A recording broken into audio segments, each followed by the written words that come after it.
on behalf of his fellow Rohingyas. You're about to meet him. He is one of those inspiring people who reminds us of why we care so passionately about RI and its work, and the fact that RI never reduces refugees or displaced persons into numbers, into statistics. I am myself a refugee, and Richard was the child of refugees, and so our commitment to RI and to its work is total. The brutal treatment of Rohingyas is a terrible stain on Myanmar, a country that we hear so much good news about. In fact, many of us were kind of deluded into thinking that, that all was well in Myanmar, Burma. Well, it's a long way from becoming a humane and just society.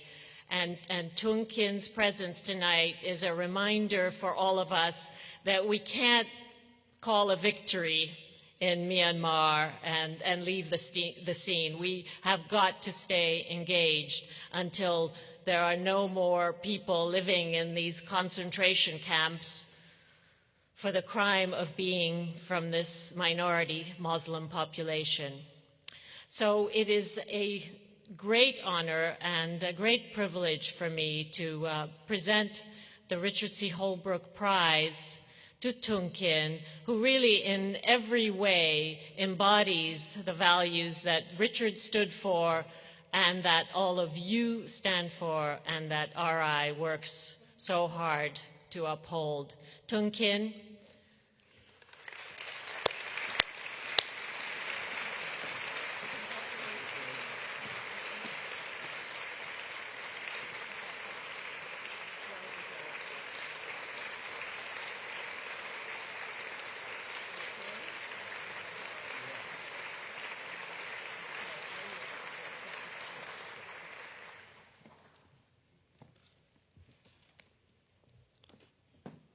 Thank you very much to Refugees International honoring me with this award. I'm happy to accept it on behalf of Rohingya people. I do not exist. That is what Burmese government says. They claim the ethnic Rohingya of Burma, around 1 million people, have never existed. The government calls us Bengalis. But we are not from Bangladesh. We are Rohingya. We are from Burma.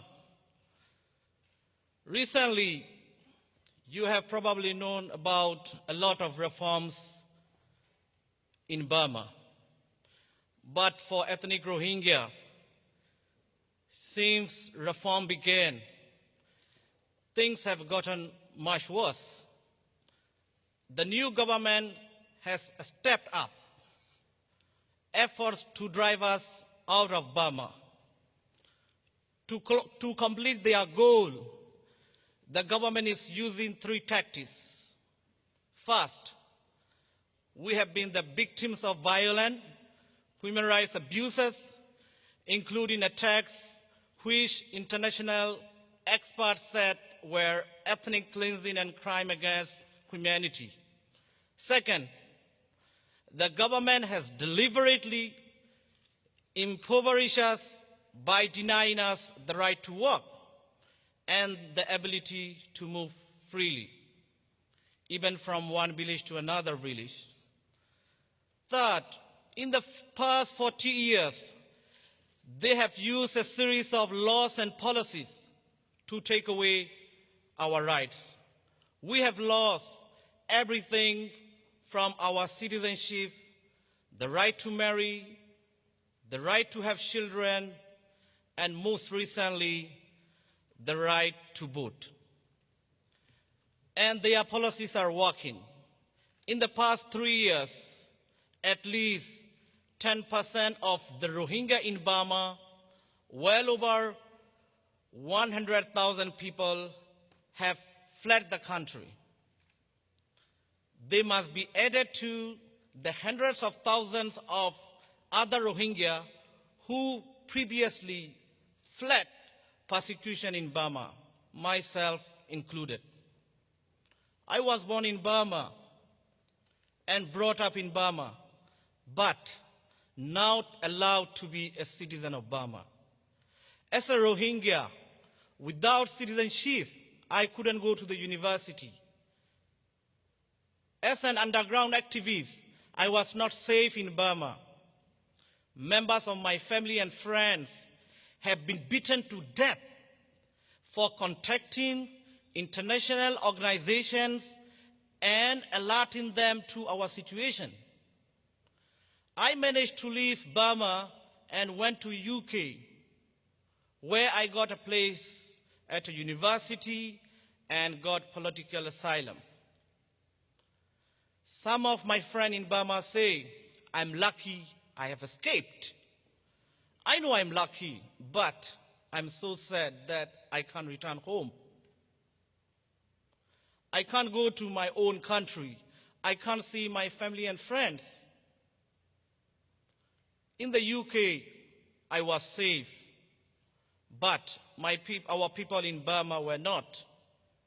With other Rohingyas in UK, we formed Burmese Rohingya Organization UK to lobby for human rights, not just for the Rohingya, but for all the people of Burma. When the ethnic cleansing campaign against Rohingya began in 2012, media, governments, NGOs came to Burmese Rohingya Organization UK for information. Using our networks inside Burma, we were able to let the world know what was going on. Many hundreds of people were killed, and 140,000 Rohingya fled their homes. They ended up in squalid camps, and the government blocked humanitarian access. Refugees International was one of the first organizations to respond to the crisis. Based on information they have collected by talking to Rohingya people in Burma on field missions, Refugees International staff have argued with the US government and UN to increase humanitarian assistance and a stronger assistance with the government of Burma regarding the government consistent violations of human rights abuses for our people. We are grateful that organizations such as Refugees International for helping to draw the world's attention to what is going on to the persecuted Rohingya people of Burma. We are also grateful to the US government, which has spoken out about our situation. When President Obama went to Burma, he defied the government and used the word Rohingya, which the Burmese government tells the international community not to do. I know many of you in this room work for US government, and I thank you for your support on behalf of all the Rohingya people. You have been a friend to us. We are very grateful. But as our friend, I'm afraid I have to ask you for more help. The pressure so far hasn't been worked. The more needs to be done to save the Rohingya people. There is complete impunity for the violence against the Rohingya, even though it breaks international law. We need UN Commission of Inquiry into the violence against the Rohingya and the policies and laws against the Rohingya. We believe that even the process of such an investigation will help to reduce human rights violation against the Rohingya, what we are facing today. As a Rohingya, we don't have many friends. It often seems like the world is willing to stand by and let us suffer. Most of only seem willing to pay attention when there are massacres.